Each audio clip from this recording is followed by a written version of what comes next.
because it can be really large. Let's you answer the next question, if I may. Does it always fit in memory or not? It depends on the size. If it's a big table, then no. If there is a big table, there is no possibility to enter this into the main memory. Then what? Then we need to find alternatives, and somehow your answer is one alternative. Is it reasonable to have only the main node at the beginning? Sorry, in the storing main memory, and leave the rest for the disk? Yes. No, this is the only thing with the most we can avoid. Why? Well, then, if you're asking why we cannot store main nodes and sub nodes on the disk, then we will be losing on that retrieving the sub node. Let's put. 3 or 5 CPU. Let me help you a little bit to understand the idea. If we have the full, suppose that we have a small table, that we have the full index in memory. We have this pointer, and from this pointer immediately we can follow this pointer. From this pointer we arrive here. In a few memory accesses, we obtain the address of the nodes of the records we are wanting. So all this in memory is very fast. Suppose that you have a big table, therefore we aim at having this index fully in memory, fully in main memory. Suppose that we cannot afford that. Then what are the possible strategies to make use of as much memory as you have to speed up process? Well, I would store only the mostly used nodes. Like, How do you know that? that's not the question. Thank you, it's a very nice answer. I mean, if it's possible to store only the nodes you are really accessing frequently. And whatever queries the process previously, we can store those. You can have a counter with each page, and it can tell you how many times it has been accessed. So, as you can imagine, these are pages, 64 pages, or 64K pages, or I mean, all the pages should be more or less the same size. And we need to fit as much of these pages in memory as we can. Oh, sorry. So we are storing pages. I mean, each of these is, probably pages, or you have a fixed amount. I don't know how much you have in your memory, in your machine. I think 16 gigs. Is that the right number? If you then you No, have does that sound like the right 60, magnitude? 32 at the most for 16, laptops. 60. But nevertheless, you will have sooner or later a fixed amount of index space that you can use. If you are lucky, you get all these pages into that amount, into your memory. If not, some of those are there and some of those are not there. What happened then? Can we create a copy of this structure but without pages, just with pointers? Pages is just forget the idea of pages. Suppose that all the structure can be many levels, and then not all these levels and not all these pointers fit into memory. We can have a counter with them. As many pages we can fit, we can fit the. Typically, there is a cache. If you don't have enough memory to put everything, you have, for example, suppose that you have only currently space for the. It's not like this, but suppose that you have only for half of the tree. The other half of the tree is somehow stored in disk, saved in disk. If you're going into this left part of the tree, everything is there. But suddenly you have to go to the other side of the tree in which you don't have this page. What happened? You need to before continuing, you need to get back that page and the following pages into memory. Throw away the least recently used pages or the index that have not been used in the last X minutes, and then put into saves the free space, the one that we just need. Yes. Would it make sense to store your highest levels to some degree, whatever degree makes sense? But if you store your highest levels in memory, you can access those quickly, and then you're more certain of where you're going, so that once you start actually pulling from your hard drive or your disk, you're only pulling what you know you're going to need, rather than the other way around. That's indeed a very nice strategy. Then we need to dig how PostgreSQL, how SQL Server, how each system do this optimization. So every system has a way to sort the pages and save some of these pages into disk and ask them back to memory when they need it. But you get the idea.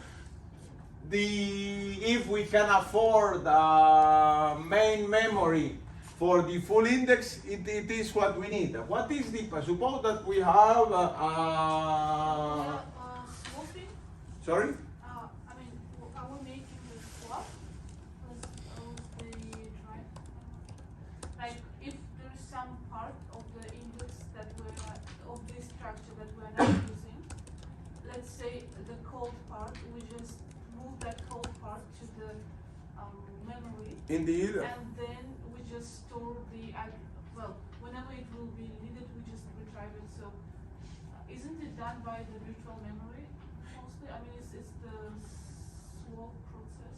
Yes, there is a swap process between memory and hard disk, because when you need to free space to get new pages, it is not there. You need to put those old pages not recently accessed into saved into disk, and then bring to the memory the new pages that you are needing now.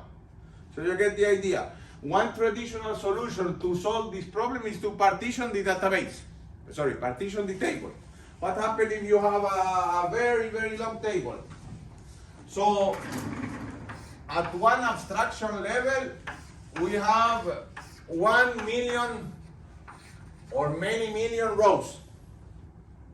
Suppose that 1, 2, 3, 4, 5. Suppose that you have a 5 million rows here.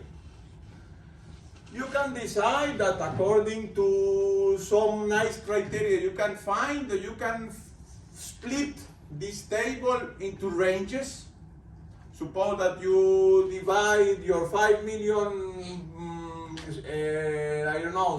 employees here, or products, by range or by category or by date or by supplier or whatever attribute that more or less you have a balanced number of records inside each partition. That will be partition 1 and that will be partition 5.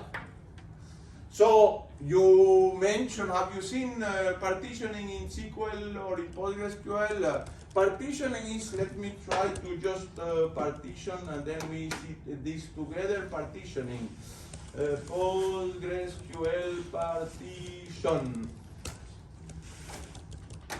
table partitioning.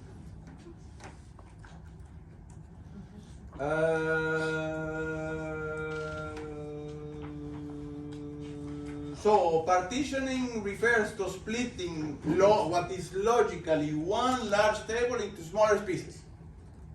Advantages: query performance, when you typically, we can say, partition by year. And then you have 4 years ago, 3 years ago, 2 years ago, previous year, and we have the partition for this is a traditional way to do partitioning or fact tables into data warehouses, because all these partitions are never modified anymore. What you are updating in this partition, does ever the index of this partition will be modified? No. These partitions are fixed and stored on stone. So partitioning already solved. You logically see, you say select star from sales, and then you have this partition will be sales partition 1, sales partition 2, sales partition 3. and they are range partitioning, list partitioning, hash partitioning. So let me see, partition by range, for example. And then you say partition 2006 will be from values from this range of dates. You get the idea. You find some way to partition the table in more or less balanced partitions. By date, in the case of data warehousing, is a possible way to do it. Because you suppose that more or less, yes, some years you will have more orders than others, but it's more or less they will be the same. And therefore, you can create individual indexes, your indexes. What is nice, let me see. You can create an index on the full table. In particular, PostgreSQL this full table is virtual. It doesn't exist. What really exists are these tables, which are the partition by time range. And then the index will be created inside of each range. You get the idea? So if the full table, the index for the full table didn't fit into main memory, the partition for each slice probably will fit into main memory. So this is what we are aiming. Yes? When are we going to know that we have to use the partition? As soon as you have performance problems. As soon as you see, you need to fine tune. It's like, if you go to Formula One races, all little tunings here or there make things completely different. So the same is for here. As soon as you want performance and you get most out of your current hardware, you need to do Formula One fine tuning for your database. Every single little aspect should count, and all this, it is the gain from all these little aspects that will make you the full performance. I mean, what happened if you in Formula One race if you have optimized all your motor, all your car, but the team that needs to change the fires instead of 1 second or 2, or the tires instead of 1 or 2 seconds, it takes 5 seconds. Then you lose your race because the team didn't change the tires quickly enough. So every single aspect needs to be optimized when you are doing big data. So don't overestimate. All of them should be optimized. Yes. Does the value that we're using for partitioning needs to be the same value that we use for indexing? Yes, they are very precise definition. This is the only way to do it, indeed. I guess I'm wondering, like, if we had our business problem that, we only ever look at data from this past year, or whatever that is, or from the past month. What you just explained is how we want to do it. But when we're actually querying the data, we're always querying it in a way not on date as the main factor, but by product or something, or whatever else, that the queries themselves are not driven by time. So would it not make sense to be partitioning it in one way, but then having your index formed on what you're actually querying by? Indeed, somehow, what is partition is one side of the problem. If you have a very large big data set, partitioning means sending this partition to individual servers, to individual machines. And then each individual machine will be, in your cluster, will be tackling this side of the taking the joins and the operation, the queries will be in this partition, in this node. And therefore, you need to be smart, because if you do a join and then the join is needed in two different nodes, you need to translate all these gigabytes from one node of the cluster to another node of the cluster to do a join. And then you need to optimize also not only the process inside one partition, but avoid reshuffling. This is the technical term, reshuffling the data in one node to all other nodes to do the join operation. You get the idea? So again, partitioning is one way, going back to, and there are many ways to partition data. It's just one way to say, okay, this does not enter into main memory, but at the end, this table does not exist per se. SQL Server, PostgreSQL uses query rewriting. When you say select star from sales, the query rewriting, you will replace select star from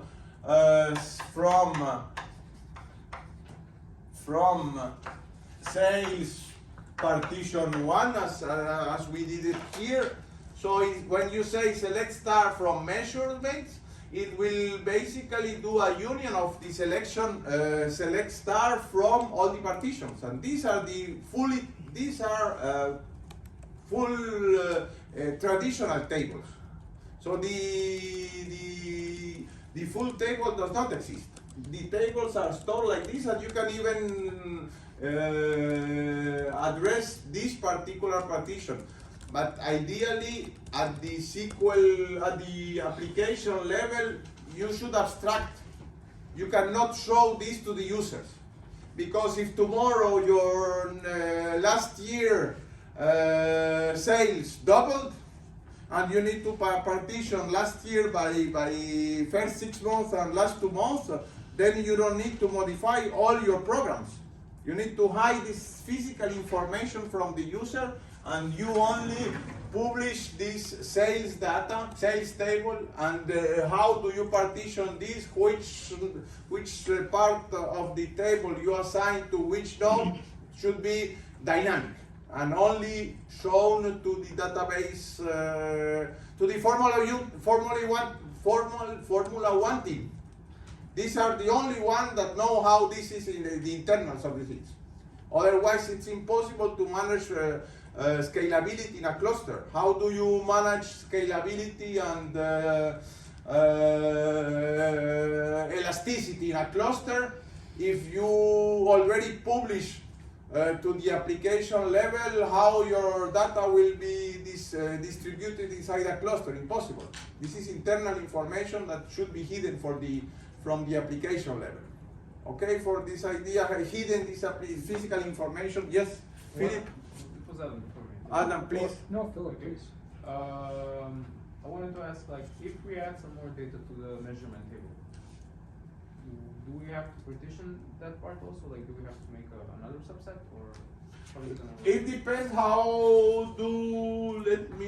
I think I have it here. File. Let me see. Max value. Let's put it like this. Yes, example of partitions. Create table employee. So one way of partitioning for values from min value to, or from this to high maximum value. So then somehow, this is PostgreSQL. It helps you to do not commit to a maximum value or to a minimum value, and then you solve this problem. So there is something behind that to know in which one it should go. Okay. And if not, let me see where. Probably if there is a default partition somewhere where you put all the values not specified. Typically, all the systems have this kind of thing. Okay. You get the idea? So I was going to ask, with partitions like this, are you then, if you're hiding it from the user, that these partitions exist, are you also limiting somehow? Is it necessary to limit the user from accidentally querying multiple nodes? Because they don't realize that, if I extend my time range by 1 day, I'm suddenly now pulling 2 nodes of data, right? So is there also a front end side of this that's limited in what kind of queries can be performed by users? Let me do the parallel with respect to traditional query and indexing. So suppose that you have select something from the employees table where I don't know, city equals Brussels for all your not employees but for customers. So this is your query, of course. Typically this query is embedded into million application codes of millions of lines of application code in Python, in PHP, in whatever language where for the this is embedded into millions of lines of code. At the ULB level, you don't, when you do your registration, you don't type SQL. You have a user interface, and this user interface is asking the database, sending the database this kind of queries. What happens if there is no index in Brussels? It's gonna do a Sequential scan. Then the director or the people from the registration department say, no, every time I take this, or the marketing department, every time I use this query in my form, it takes too long. I need to speed up this query. What is your option to do speed up this query? Put an index on city, okay, for that? Then, without changing this application form written in PHP on C# or whatever, or in JavaScript, your query will be much faster without changing the application code. So the idea is we need to somehow hide the physical structure of the database. So these millions of lines of application code in many languages for many departments of my organization should not be changed when I reorganize the data. Now let's go, this is small data, let's put it like this, small data. Nowadays we are talking big data. So the problem is the same, but we need to go into the cluster level. So sooner or later I have to switch between on-premises cluster to Azure or Amazon cluster. The application code, no, I don't want to modify millions of lines of code in JavaScript, in PHP, or whatever. The same code will be should be kept as this. Only the interface, I don't know, the lower level of your application should be modified for that. So this is the same idea. We hide the physical information because this physical information is continuously evolving according to data, user strengths, etc. You get the idea? Question? No? Question in this respect? What time is it? Yes, maybe we can stop here for 10 minutes and then we dig into this, continue with these three indexes.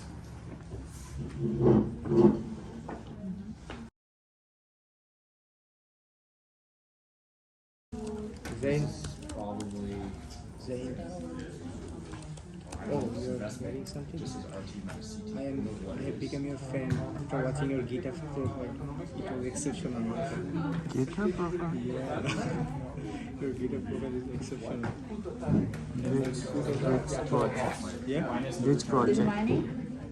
No, I mean all the projects you have done. Wow, exceptional, sure.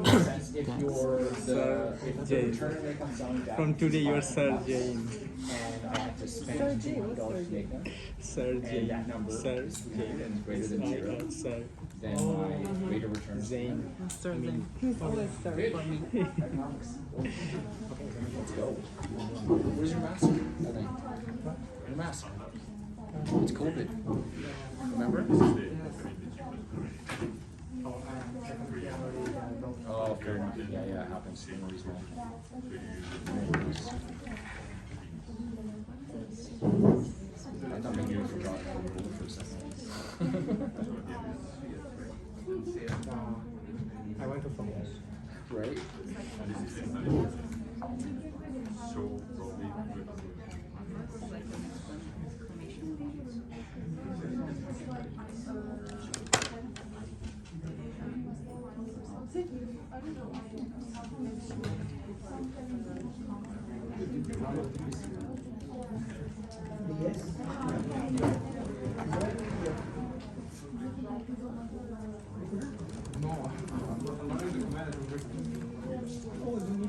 5 minutes. I tried.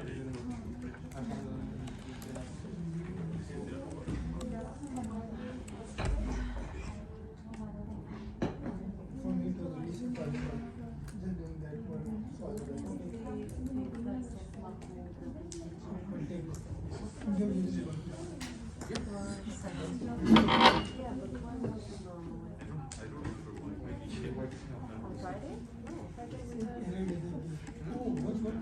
Which version of Python? Java you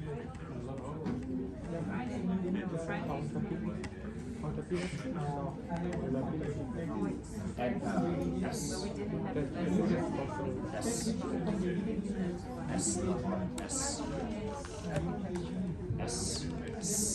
Snake.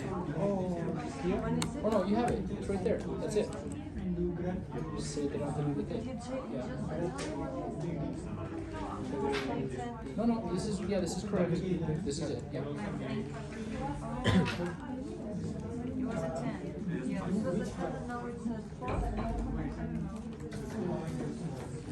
Hello everyone. Today we will start speaking about indexing.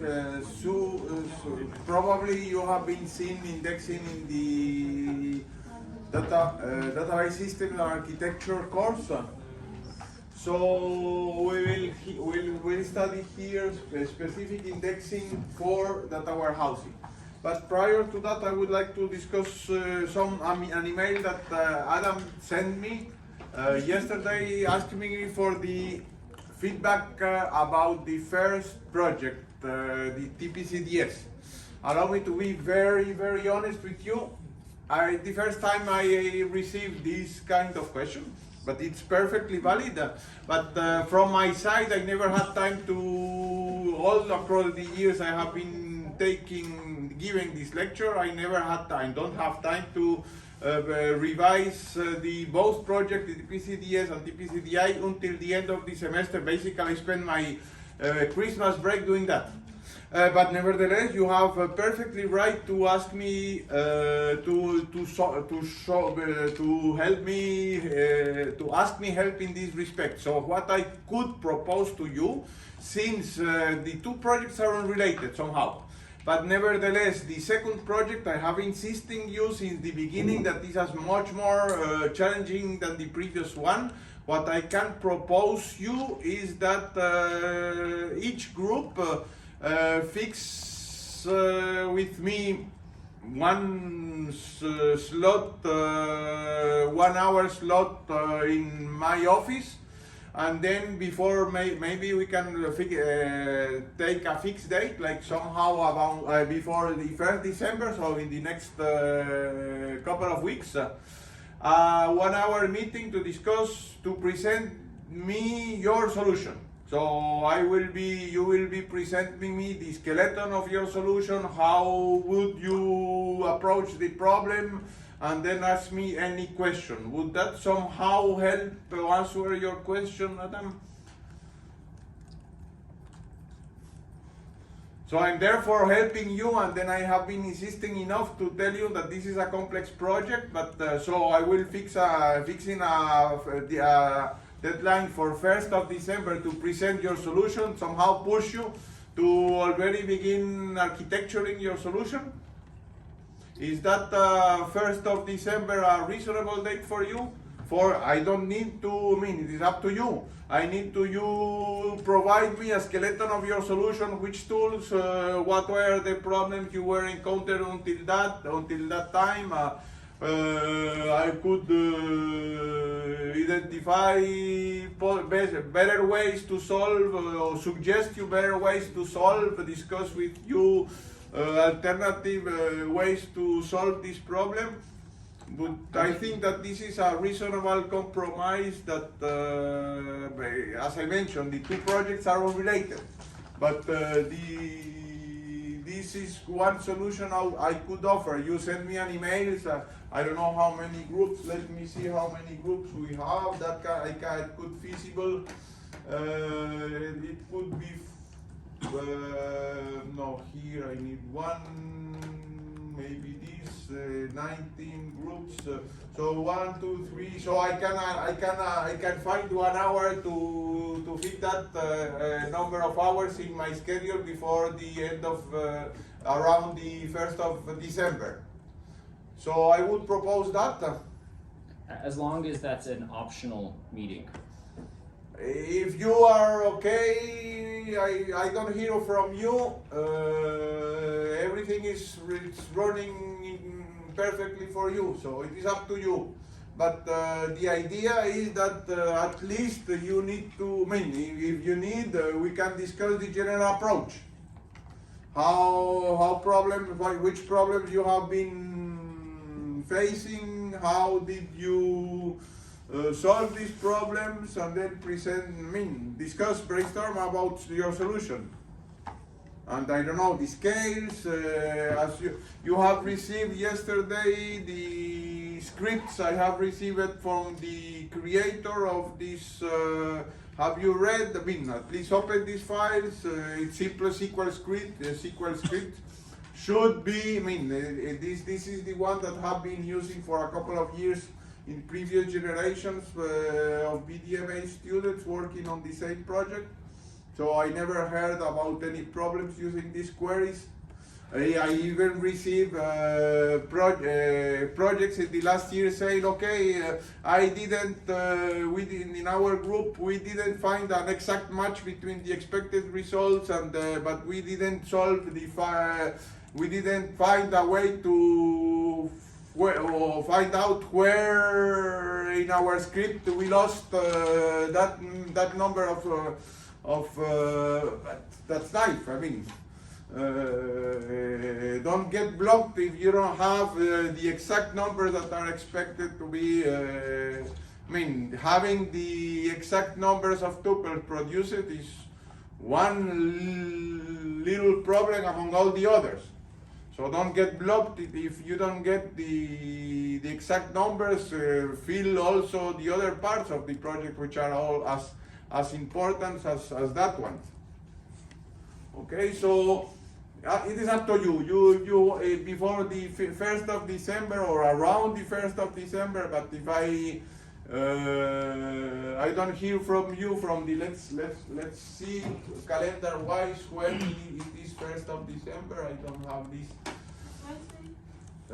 Yes, calendar. So I have November.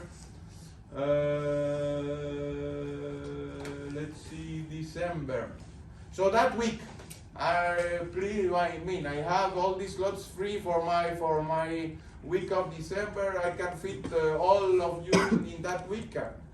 29, 30, etc. You propose me one date. As you have seen, even this one, I depends on how much, on who will we do the exercise, either myself or Gilles, but then you will have exercise there. But propose me date. I can work even offline.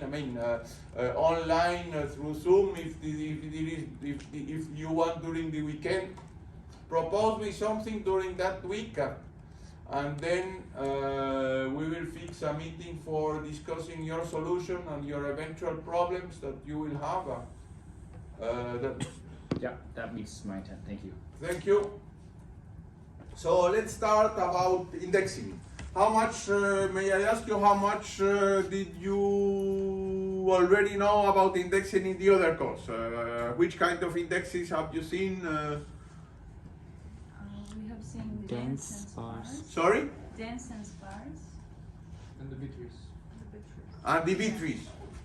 And we will be discussing GIST. Okay, We haven't perfect. touched it yet. Perfect. But so let's start then, and then I will ask you something later on. So what we have been seeing until now, typically we have seen that most databases has a roll-up database. Most data warehouses has a roll-up infrastructure on which eventually the cubes are built upon. but nevertheless there is a relational database with the underlying data extracted from multiple sources and consolidated, etc., etc. Some on top of that you have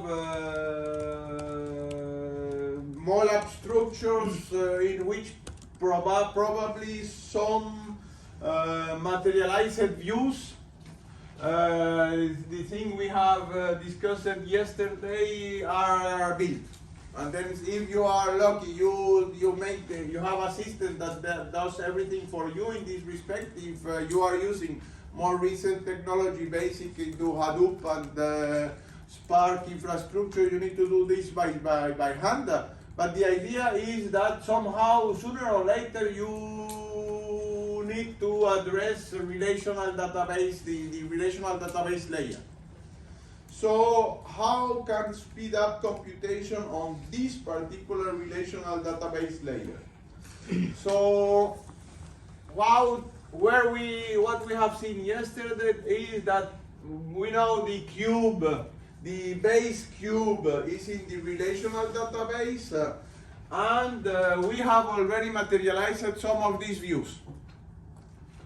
And therefore, suppose that we have parts, three-dimensional cube like this, and when we ask an aggregation by supplier, of course we need to go back to you remember, in the top of the lattice that we were using yesterday for the exercises. Now, since in addition to that, our view selection algorithm have materialized this, we don't need to go from here to compute here to compute this. We don't need to go to the base cube.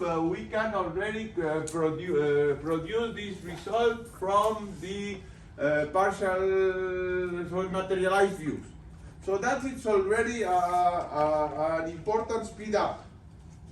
But of course, it is only it's a speed up for not all the queries. Look, this is the solution where that all the queries fits. No, the materialized view solve or speed up the queries of this form.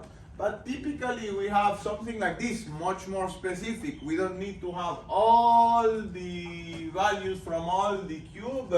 We filter, we apply the slice and dice operator. So here we take for one particular product or category and one particular time frame, and then we can of course typically group by this supplier and this year. So how can this kind of queries can be speed up? So indexing, if we don't have indexing, we need to go through a sequential scan. The traditional way, if we have an index, if we have an indexes, we can speed up queries. So when we don't have an index, of course, we need a full table scan. When we have an index, we have an index lookup, and then we can retrieve the page where the location of the data as indicated by the index. We need to bring this data page from disk to memory. So you know this this particular or a similar picture when explaining B-trees. Can I ask a volunteer to express this in a very simple term for someone, a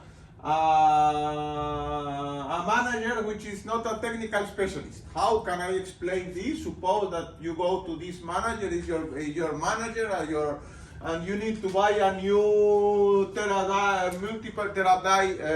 You need to enlarge your server because you need more indexes. And then how do you convince this manager, which is not a technical term, with a figure like this, that why indexing is important in data warehousing or in databases?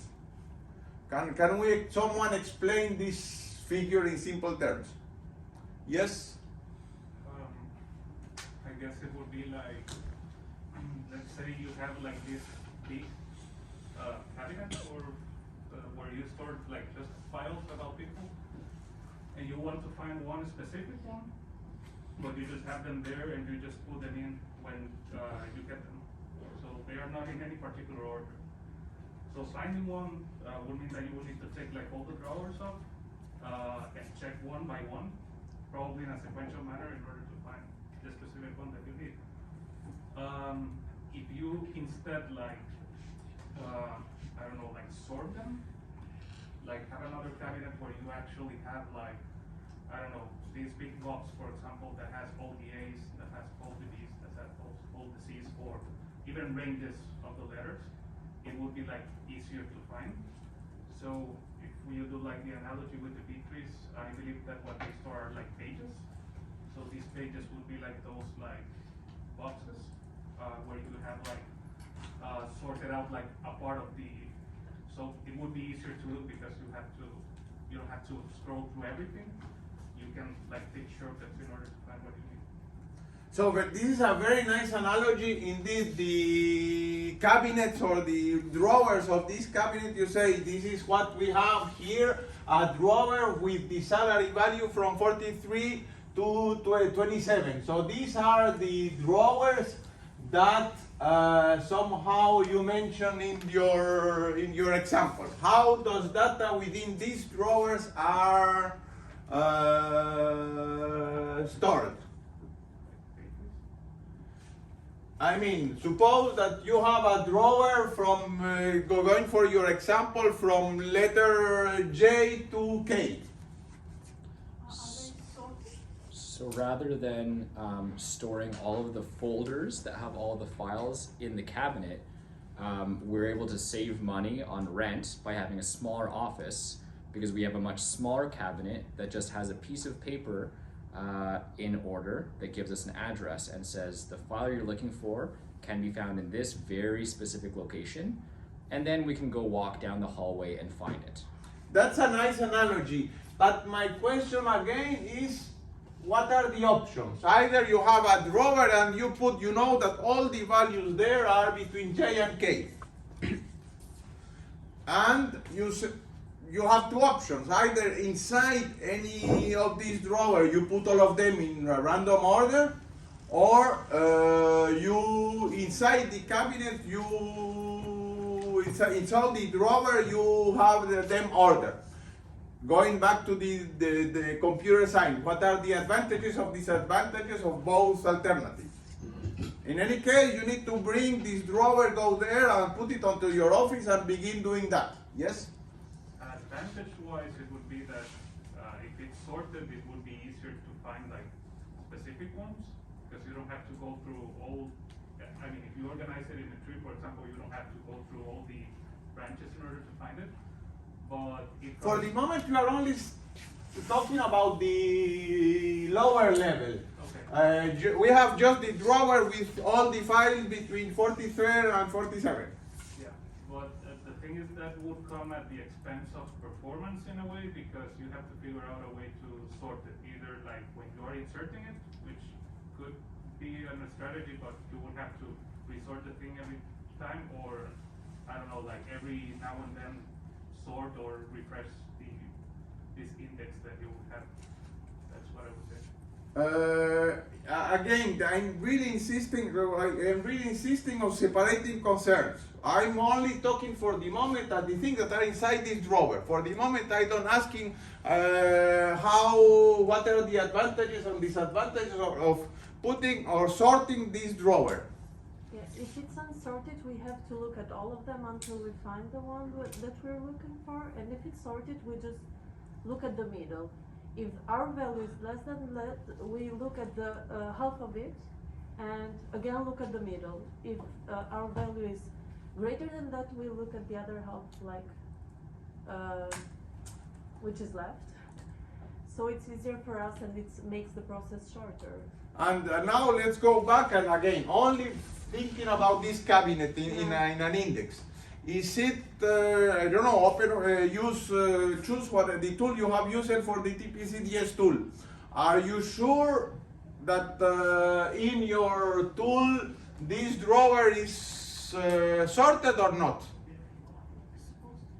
I have no idea.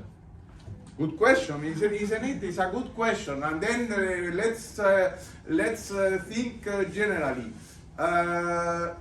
Advantages of disadvantages of sorting. You mentioned for searching inside this cabinet, this drawer. Then what could I say with this respect? Yes, Nicole? The disadvantage would be to actually sort or like move all the files to put in the right place to sort it.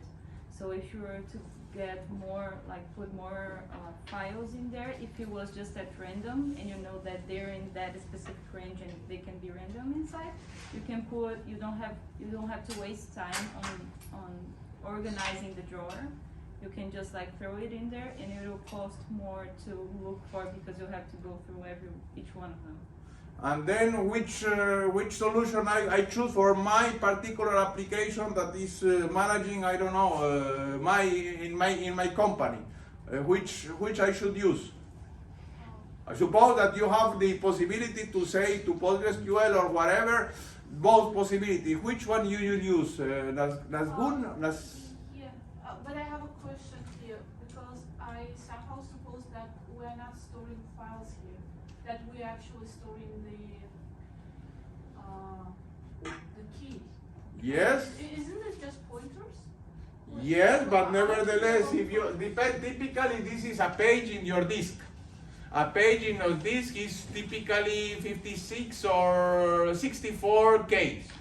So imagine how many 8-byte integer. Typically, an address here is 64 bytes. 64 bits integer. So imagine how many 64 bits integer you can have in how many you can have in a 64K page. How many? Well, it's one address for one page, right? Because No. we have only address of the beginning of the page, and the rest we can just address by offset. Doesn't depend on the size of your ID.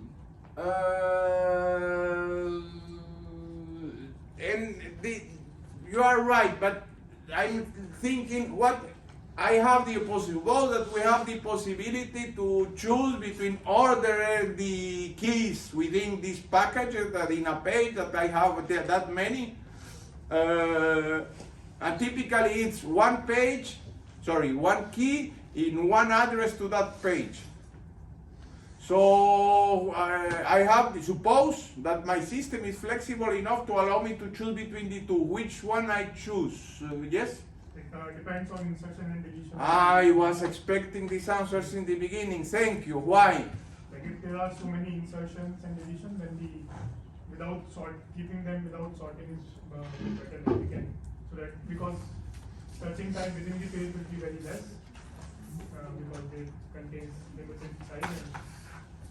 So as I mentioned, you have a page, a 64K pages. For each of these pages, you have a set of couples, key and pointer. So a key will be typically, I don't know, a customer key, 1, 2, 3, 4. 1, 2, 3, 4, and then an address to a page. Then if we have sorted 1, 2, 3, 5, and the address for the page, and then 1, 2, 4, 4, and the address of a page, and you fill your 64, and then probably here at the beginning of the page you have some header information of minimum value or number of values or things like this. You get the idea? So typically at least you have a count. Account values that knows how many key pointer pairs you have in your page. Okay for that? If you know that you have 2 or 3, you go for the first, the second, the third, and if the key is not there, you are sure that it is not the key is not yet on the table. Okay for that? So now we have two options. Here we can have as many Suppose that this is 8 bytes. Here we have 16. We need 16 bytes, and then divide the 64 key bytes divided by 16 bytes. You have a big number of value couples that are in this page. As you mentioned, it depends how often do we need to add this. If you are doing real time, probably you need to sort it. If you are doing less updates than reads, much more read than. If you are doing a lot of insertions here, you cannot afford to sort it each time, because what happens if you have here, you have 1, 2, 3, 5, and then 1, 2, 4, 4, and then you need to add a new value here. What is the operation you need to do? Shift all those. We need to shift all those. In C, to be very specific, we need a memory copy. You compute how many values you need to push, and it's a single operation. But if you do that single operation that push this bunch of bytes 16 position after, it takes a lot of time because you are doing continuously. So again, here you have the option whether all these key value address pairs should be ordered or not. So we have here, discussed here this solution. Now, can you explain? Start from the same perspective. Explain. Andres explained very well this from to a manager. How can we explain to the same manager all the levels up in the tree? And in addition, how do I explain to this manager that this tree can be 200, 300, 100 levels? Yes, Andres? I would think like having like maybe like a separate notebook that's, let's say you have like a lot of shelves in here, and you have like at the shelf level you have just by letter, because you have a huge amount of files, right? So you have to sort them by A, B, and so on. But then you have like a separate notebook that tells you like specifically in this shelf are the I don't know, the documents from A to F or something like that, and so on, something like that, like having an index of the index, and you can have as many levels as you need as it makes it, if you have like a huge amount of documents to sort. So, agree with this this idea, this explanation, or someone want to add something else? I would just maybe add that rather than looking at cabinets for the manager to visualize, because it's big data, we're gonna stand on a block outside of a building, and I can decide which building to go into. And inside that building, there's floors, and inside the floors, there's offices and cabinets, because that's the size of data that we're looking at. So I completely agree with the metaphor, but I think it's, there's just a lot of data that you're going through. How, for example, have you ever been in this main library at ULB, the triangular, how do they have millions of books there. How do they organize the books over there? Dewey Decimal System? And can you explain, remember the Dewey Decimal System, how does it work? Like conceptually, different topics will have different ranges of numbers. So you can drill down into the book that, if you're looking for a specific book, you can start at what topic am I looking at. So suppose that I'm looking, and continue your example. So now among all the topics I'm getting into computer science. Yes, so then you can... What is the difference between what we have if I look for books in computer science? What do we have at the, I don't know I don't want the specific value, but what do I have? Letters? No, you have a range of numbers from 0 to 1,000. So it'll be from 0 to 100. Will be all of computer science, for example. And then, if I'm looking for all database books inside computer science, So then I believe you'd then be looking at, now we're looking at the like 100s. So if you're looking at those, you'll be looking at the 120s. And then you go further into another topic, it'll be the 123s. And then you put a dot and you start getting more and more specific. so you get the ideas. It is always the Dewey Decimal was devised couple of centuries ago, if I remember well. So they have already problems with big data at those times. So basically we have a hierarchical index already there. In the ACM classification number, you have the same idea. You have a very large number for a large topic, and more you add information within this code, the number becomes more and more specific. So now you get the idea of this. It depends how big is your data. As you can imagine, in big data we need to index a lot of things. So this number of the number of levels into this tree is can be arbitrarily big. And then in general, what is the database aim is to have this index in main memory. Is it always the case that this index in fits in main memory or not? What does main memory mean? I mean in memory. Like a hard drive or No, RAM. It is always the case that this B3 index